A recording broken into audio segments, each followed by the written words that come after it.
Assalamualaikum warahmatullahi wabarakatuh.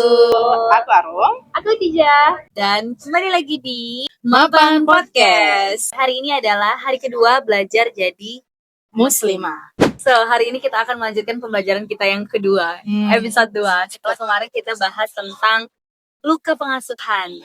Nah, insya Allah mulai dari penerimaan dan juga kemarin aku belajar sama Mbak Arum. Ya, jadi kemarin itu gimana kita mengenali perasaan kita, apa yang kita rasakan untuk melihat masa lalu, apakah kita itu punya luka pengasuhan. Gitu. Seru banget episode yang kemarin kalau teman-teman udah nonton yang episode 1 ya, hari pertama kita belajar, dan ini adalah sambungannya yang kedua tentang dampak luka pengasuhan. Dampak luka pengasuhan. Oke, gimana? Kalau kemarin kita bahas tentang luka pengasuhan itu seperti apa, bentuk-bentuknya, kemudian apa yang harus dilakukan kalau ternyata dirasa kita punya luka pengasuhan gitu. Nah, sekarang kita akan bahas tentang luka pengasuhan itu punya dampak apa sih? Gitu. Jadi dampaknya gimana? Iya, dampaknya gimana dan kenapa harus sampai kita itu sembuhkan luka pengasuhan itu? Karena kemarin kita udah sampai di penyembuhan ya, udah mau masuk ke penyembuhan luka pengasuhan. Dimulai dengan tahap penerimaan dulu. Betul, dimulai dengan tahap penerimaan dulu. Sekarang kita masuk apa aja sih dampak dari luka pengasuhan? Gitu. Sebelum kita masuk ke poin-poinnya, aku pengen tanya dulu ke Mbak. Menurut Mbak, dampak itu apa? Dampak. Iya. Dampak itu tidak membawa nilai negatif atau positif. Tapi apa yang terkena dari satu hal. Pikiran aku, terdampak itu kayak dalam satu ruangan, jika ada satu cahaya, sisi mana saja yang terkena cahaya dan itu adalah dampak. Dalam hal ini kita bisa translatekan itu sebagai dampak positif. Cahaya biasanya dimaknai dengan positif ya kan? Iya. Karena terang dalam kegelapan, karena gelap kan nggak enak gitu. Iya. Atau juga dampak itu bisa digambarkan dari mungkin pernah nggak sih kalau sekarang kan biasanya kita pakai motor ya di perjalanan. Tapi ingat nggak sih kalau dulu kita sebagai pelajar itu biasanya jalan kaki. Iya. Ya, dari SD atau dari SMP atau SMA, dari sekolah kita untuk pulang ke rumah. Dan mungkin itu lagi masa-masanya hujan dan becek. Iya. Mungkin teman-teman di sini juga bisa merasakan atau pernah mengalami berjalan kaki kemudian keciprat air. Nah, keciprat air di sini adalah hal yang bisa ditranslatekan sebagai hal yang negatif. Terdampak dari cipratan mobil atau motor. Nah, terkena dari air itu aku translatekan sebagai dampak. Gitu. Itu jadi definisi dampak menurut Mbak ya. Iya. Jadi sebenarnya dampak itu hampir sama ya ternyata. Jadi dampak itu adalah suatu bentuk dari akibat. Pengaruh atau akibat. Jadi ada sebab akibat. Iya betul, kaitannya sebab akibat. Jadi akibat dari suatu peristiwa sebelumnya. Kayak tadi misalkan keciprat, akibat dari ada genangan air, terus jalan pulang jalan kaki hujan gitu. Atau tadi misal contohnya kayak lampu gitu. Kita terdampak cahaya atau akibat dari ada cahaya gitu. Kita terbenderangi tercahaya. Iya, gimana ya? Dapat cahaya gitulah. Diterangi, betul banget ya Allah, susah banget diksinya. Ya, diterangi gitu. Jadi dampak di sini itu bisa negatif, bisa positif gitu. Bisa berdampak negatif kalau misalkan ternyata cahaya itu terlalu silau. Bisa berdampak positif kalau ternyata cahayanya itu pas gitu. Jadi dampak itu bisa negatif, bisa positif. Nah, yang bakal kita bahas di sini adalah dampak negatifnya gitu. Dari luka pengasuhan. Sekarang kita lanjut ke dampak luka dalam pengasuhan. Nah, jadi dampak luka pengasuhan itu bisa terlihat di kehidupan dewasa kita itu ketika cara kita menyelesaikan masalah atau pola pikir kita gitu. Kemudian emosi, pengelolaan emosi ataupun kebiasaan-kebiasaan. Nah, itu semua akan terbentuk dari pola pengasuhan kita salah satunya. Nah, artinya berarti pola pengasuhan itu atau luka pengasuhan itu bisa membentuk bagaimana cara kita berinteraksi dengan diri sendiri, dengan orang lain, dan pastinya bagaimana kita berhubungan dengan Allah. Itu termasuk juga tuh, penting tuh. 3 sisi ya. Diri kita dengan diri kita, diri kita dengan orang lain, diri kita dengan Allah. alkoholik. Iya, aku jadi ingat kayak definisi agama Islam ya. Nah, iya kan, Islam kan diturunkan kepada Nabi Muhammad untuk mengatur diri kita dengan Allah pencipta, manusia lain, dan diri kita sendiri. Nah, jadi luka agak mirip ini. Iya. Agak jumping, sorry. Jadi luka pengasuhan itu sangat mempengaruhi bagaimana kita berinteraksi, gitu kan, Oke. baik eksternal, internal maupun ke colleagues. Kita bahas satu persatu ya di Oke. bagian dampak ke diri sendiri dulu. Nah, dampak luka pengasuhan ke diri sendiri itu bisa bikin kita, ini bisa terlihat ya, ketika kita merasa tidak berharga atau tidak pernah merasa cukup Dengan diri kita dengan sendiri. diri kita sendiri atau dengan achieve yang udah kita dapetin. Misal sudah lulus S1 misalnya gitu Oke. ya. Oke. Tapi ternyata bagi orang lain lulus S1 atau bagi orang tua kita deh, lulus S1 itu belum apa-apa. Kalau misalkan misal nih belum jadi PNS atau belum punya penghasilan 2 digit gitu. Terusnya itu divalidasi, achieve itu sudah seharusnya divalidasi, tapi karena pola pengasuhan, tuntutan dan standar yang berbeda antara kita dan di luar, itu akhirnya membuat kita merasa sepertinya tidak pernah merasa cukup gitu atau tidak merasa berharga. Kalau aku translatekan itu sebagai selalu merasa menjadi orang yang gagal, bisa jadi Bisa jadi, betul. Karena kalau kita tidak berhasil menyenangkan orang lain lah sederhananya, kita merasa gagal gitu loh. Padahal achieve itu sebenarnya kan relatif ya, berbeda-beda, dan itu bisa jadi bagi keluarga kita itu belum apa-apa, tapi bisa jadi di keluarga orang itu adalah achieve yang luar biasa, masya Allah gitu kan. Memang beda-beda gitu. Pada diri sendiri, dampak itu bisa terlihat dari kita yang tidak pernah merasa cukup atau merasa diri kita ini kurang berharga. Jadi kalau udah mulai ada Aduh, kenapa? enggak, maksudnya tuh kayak gini. Kepikiran aja. Yep. Kayak saat kita pengen diterima oleh orang lain, artinya kan kita harus menerima diri kita. Iya, benar. Kayak kebayang nggak sih kalau misalnya kita aja menilai diri kita adalah orang yang gagal, tidak punya pencapaian, Iya. tidak ada ya pencapaian, achievement kayak gitu kan. Terus juga in the end kita merasa kita nggak berharga. Iya. Siapa lagi yang akan menerima kita kalau diri kita aja tidak menerima? Dan itu sedih banget. Itu sedih dampaknya banget. bisa jauh banget ya. Itu dampaknya bisa jauh banget. Walaupun itu tadi ya, ternyata dampak luka pengasuhan itu membuat kita merasa tidak pernah cukup dan tidak merasa berharga, walaupun kita tuh udah berusaha sekeras mungkin atau semaksimal mungkin. Do our best. Iya. Do maksimal. And that's not enough. Iya, betul. Oh my Capek God. banget. Capek banget. Semoga kita bisa bangkit dari kelelahan itu ya, dari luka-luka itu. Nah, biasanya diri yang merasa tidak pernah cukup, kemudian tidak pernah merasa dirinya itu berharga walaupun sudah berusaha keras maksimal mungkin. Nah, ini itu biasanya muncul dalam beberapa bentuk. Yang pertama itu adalah susah percaya sama orang. Kesulitan percaya sama orang lain. Oke. Karena kita itu pernah ngerasa dikecewakan atau ditolak.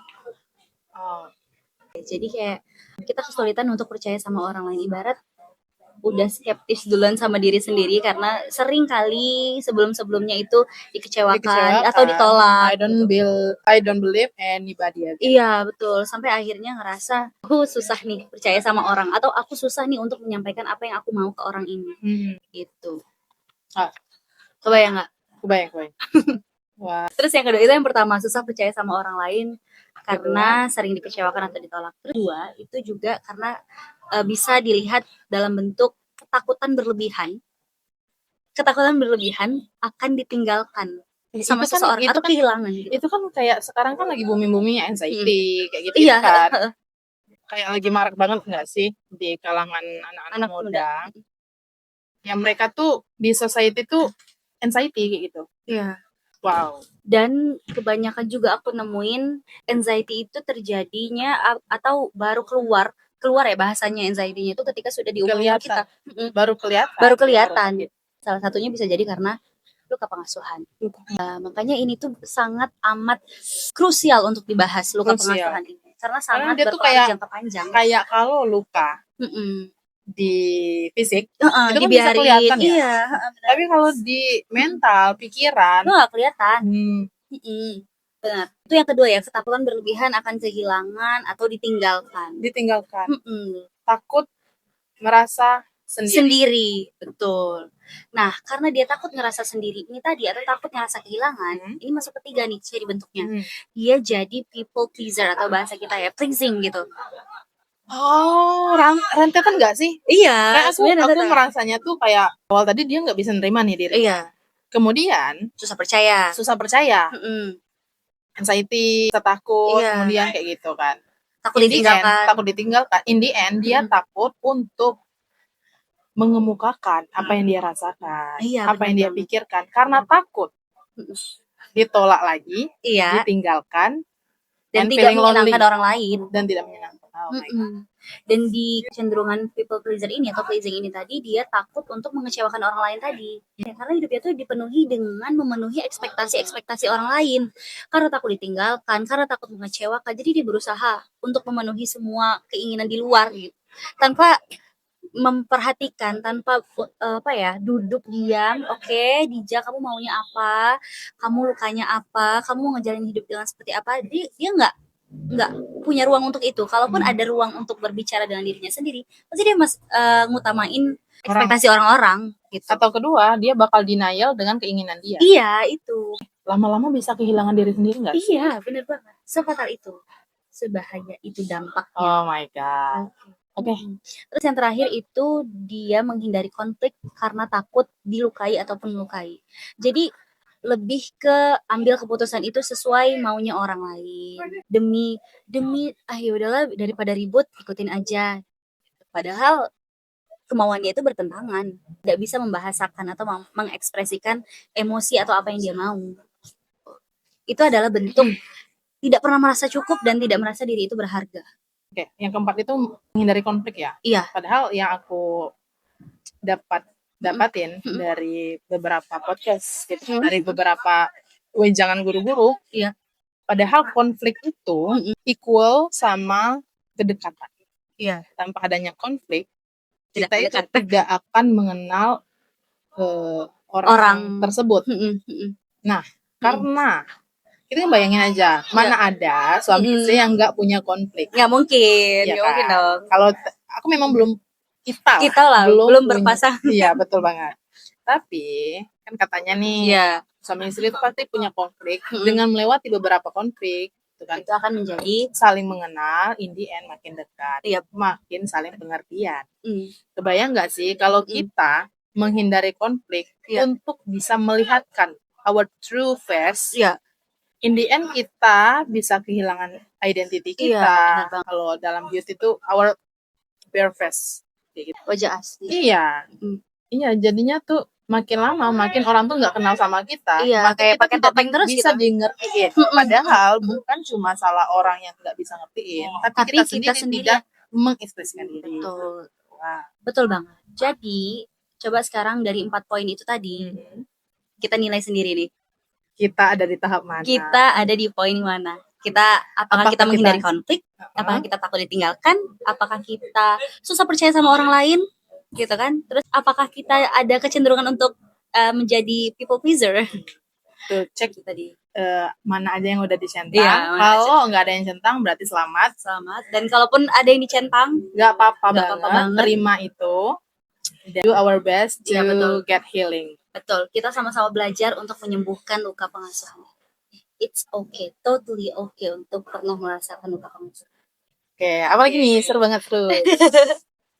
Nah, kita kayak belajar nggak sih makin kenal diri kita? Iya, benar. Karena kan maksudnya kayak gini, kita kan bergesekan dengan umat ya.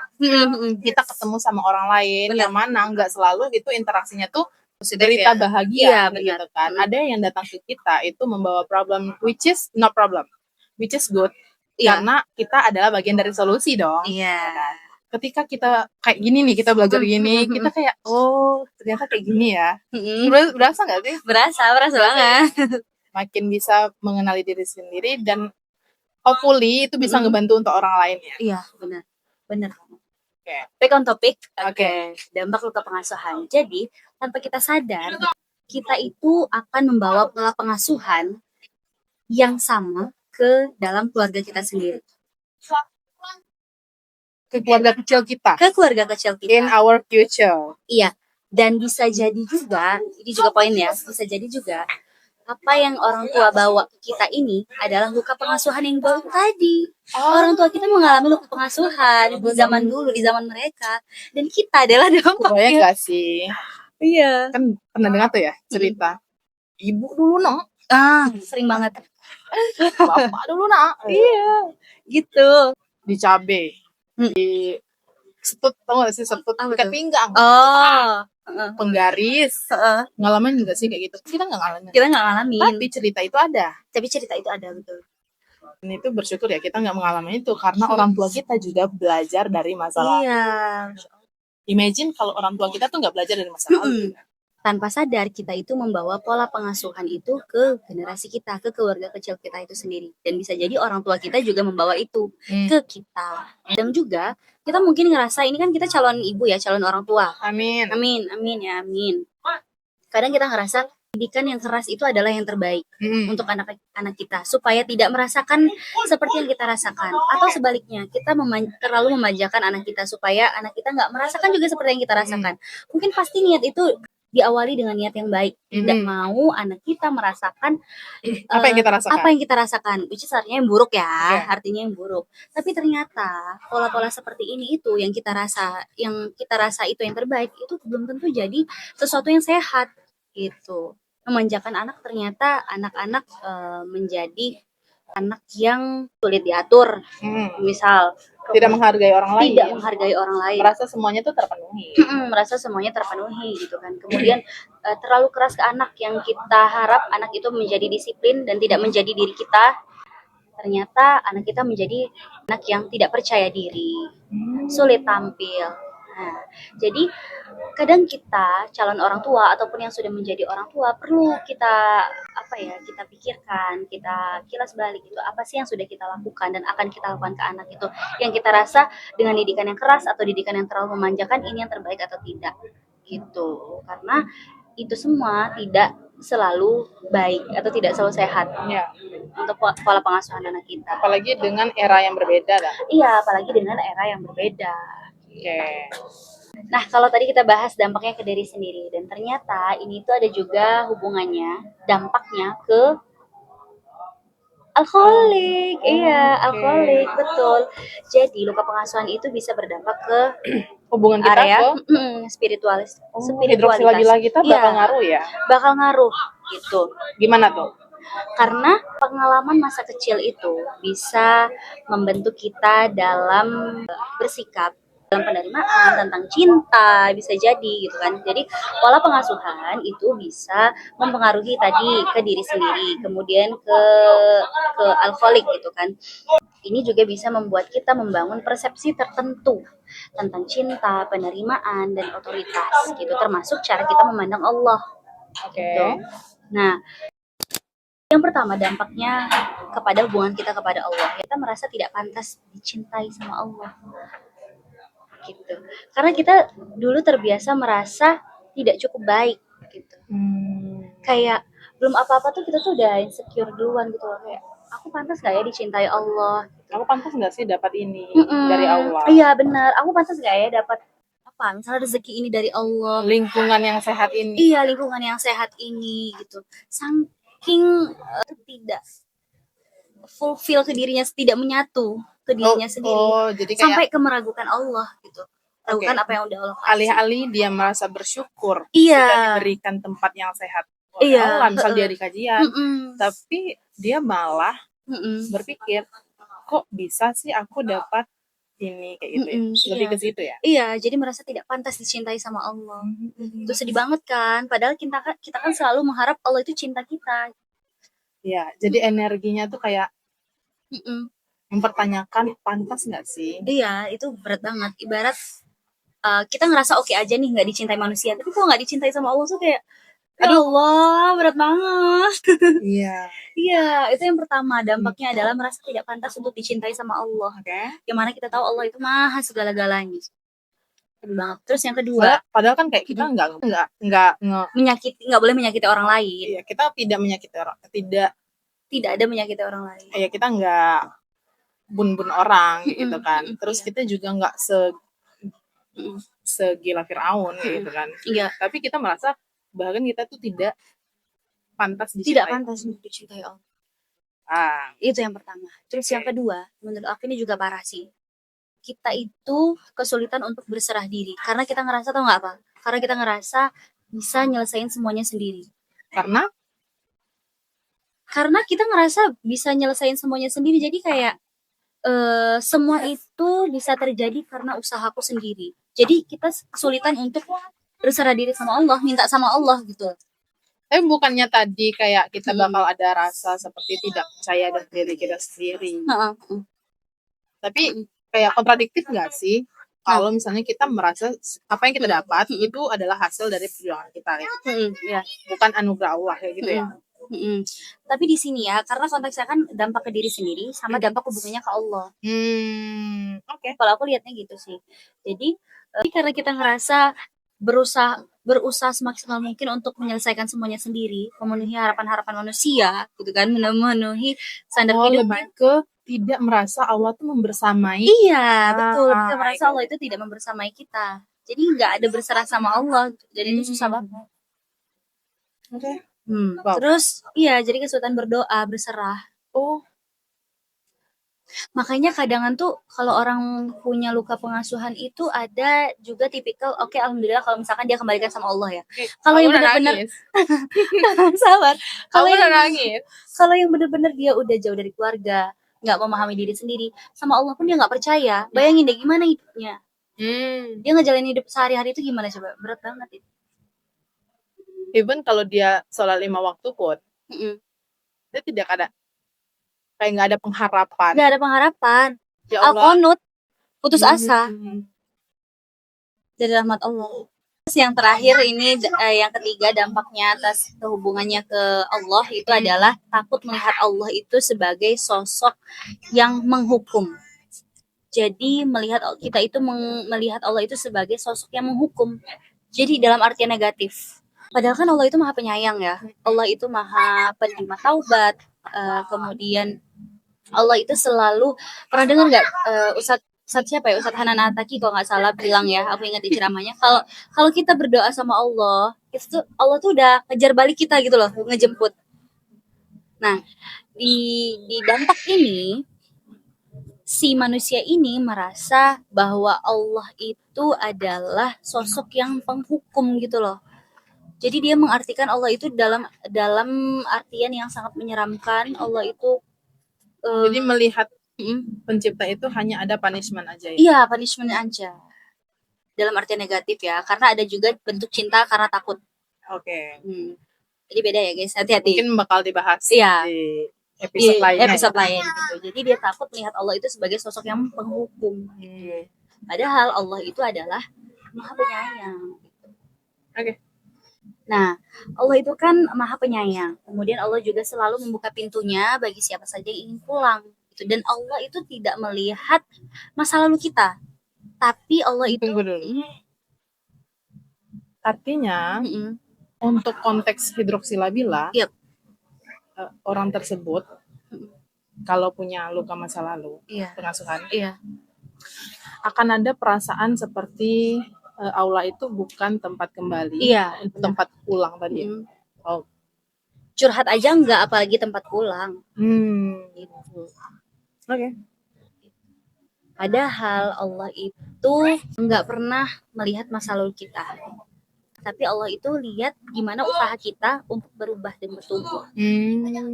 Allah itu selalu menunggu kita untuk kembali ke Dia. Itu kan masuk ke poin yang kemarin ya. Kita itu tidak ditentukan oleh masalah kita. Kita ditentukan oleh pilihan-pilihan kita hari ini. Betul banget. Oke. Sekarang kita mulai masuk ke bagaimana memperbaiki dampak luka pengasuhan. Setelah kita tahu dampaknya apa, sekarang pelan-pelan kita akan perbaiki semua dampak-dampak itu. Nah, karena nggak bisa didiamin aja. Iya, nggak bisa didiamin aja, karena kita kan mau sembuh, kita kan mau tumbuh. Karena Allah akan melihat usaha kita untuk tumbuh dan berubah. Oke. Bismillah ya, kita lurusin niat, kita berubah karena Allah, kita tumbuh karena Allah. Amin ya. Maka pertama yang harus kita lakukan untuk memperbaiki dampak luka pengasuhan ini adalah kita harus kenali dulu pola-pola yang terbentuk di dalam diri kita. Ada beberapa pertanyaan yang harus kita pikirkan. Pertama adalah harus cari tahu, kita ulas balik nih kira-kira apa aja kebiasaan atau emosi yang sering muncul.